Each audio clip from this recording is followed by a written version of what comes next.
Hello, it's Reija and welcome to the last part of my September wrap-ups. So in today's video I will be wrapping up all the rest of the comics, of which there are 2 that I read in September. So let's get started.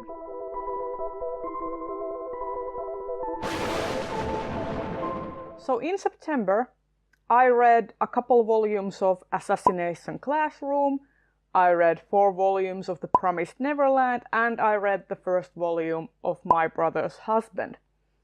But I will once again guide you to watch my Translate-a-thon wrap-up if you want to hear my thoughts on those comics, because I've already discussed about them there. In this video, I will be talking about the rest of the comics that I read. Starting with Hark, a Vagrant.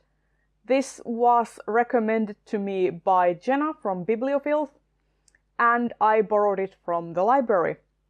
And I have some mixed views on it. Some of the jokes were really funny and landed really well.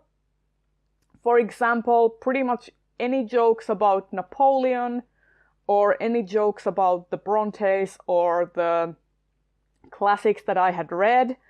Some of the cover-inspired book plot synopses of books that I had read were hilarious.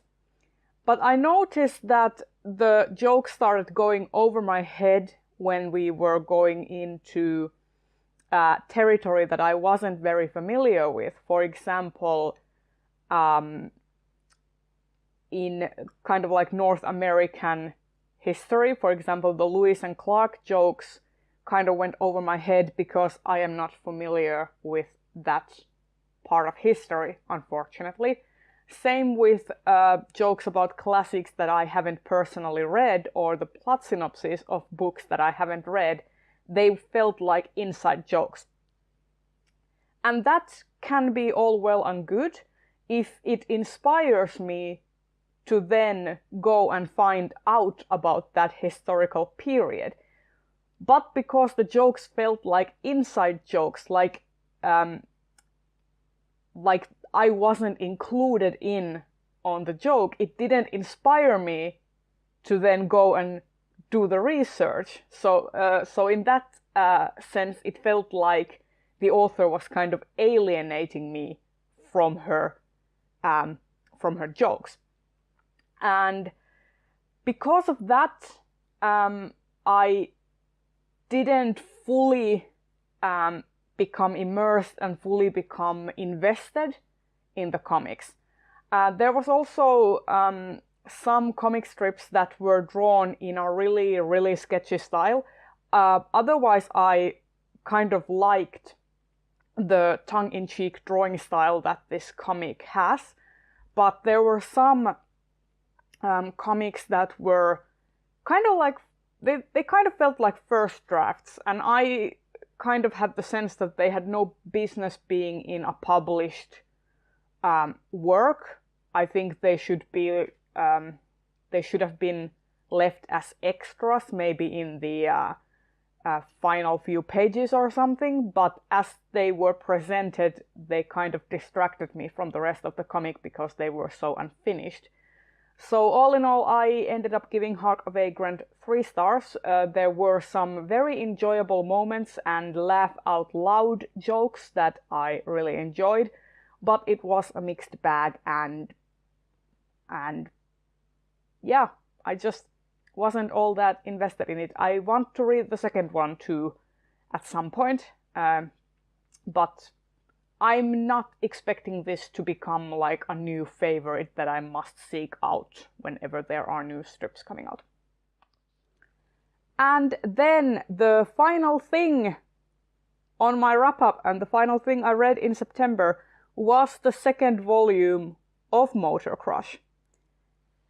And I love Motor Crush. First of all, the art style is phenomenal. It is very kind of Miami Vice, very kind of 80s neon punk sort of feel to it. But it also has like anime and hip-hop references. I just really like the art style in this. It is very flowy, it's kind of sketchy, it doesn't take itself too seriously, and it's fun to look at. It just makes me feel all giddy inside.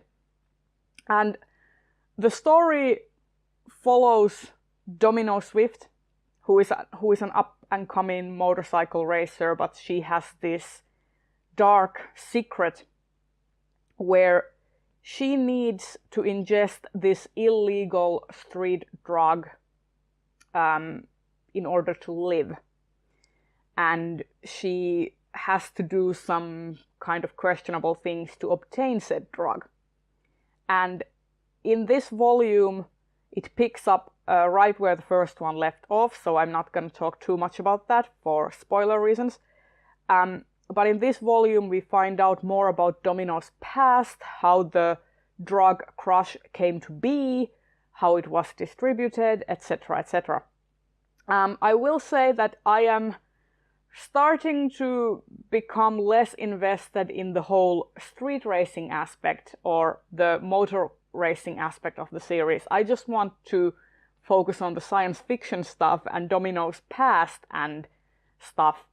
I could not care less at this point who wins the Grand Prix, and that's kind of a problem. In the first volume, it was a kind of fun framing device that there were these street races and this legit motorcycling Grand Prix going on, because Domino was actively a part of it. But in the second book, she's not, and therefore it becomes a kind of